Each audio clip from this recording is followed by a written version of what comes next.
కరాటేలో ఉన్న కే అనేది నాలెడ్జ్. ఈ నాలెడ్జ్ మీకు వస్తే మీ గుండెలో ఒక ధైర్యం పెరుగుతుంది, కాన్ఫిడెన్స్ పెరుగుతుంది. ఎప్పుడైతే గుండెలో ధైర్యం ఉంటుందో కొండలను కూడా, అందుకనే స్వామి వివేకానంద గారు అంటారు, all power is with in you, you can do anything and everything, believe that you are the creator of your future అంటారు.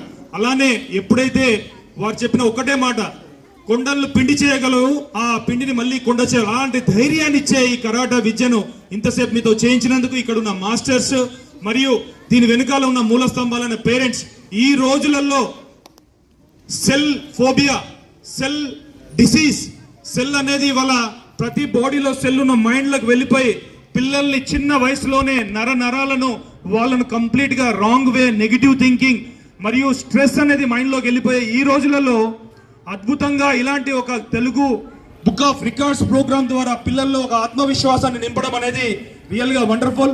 నానా చిన్నారులు ఇక్కడ ఎవరెవరైతే కూర్చున్నారో బాగా గుర్తుపెట్టుకోండి, ఇవాళ శత్రువులు ఎవరు లేరు, ఆంగ్లేయులు ఇక్కడ లేరు, వాళ్ళు 200 సంవత్సరాల క్రితమే వెళ్ళిపోయారు.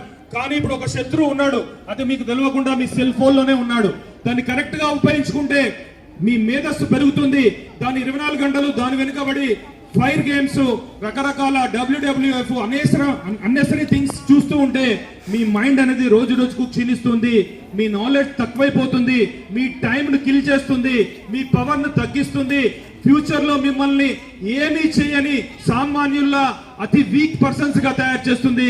కాబట్టి వీలైనంత వరకు సెల్ ని మీ భవిష్యత్తు కోసం ఉపయోగించండి, లేకపోతే మీ బాడీలో ఉన్న ప్రతి సెల్లును అది మిమ్మల్ని నాశనం చేస్తుంది, అతి సామాన్యులుగా మారుస్తుంది. కాబట్టి సెల్ కు గుడ్ బై చెప్పండి, కరాటేకి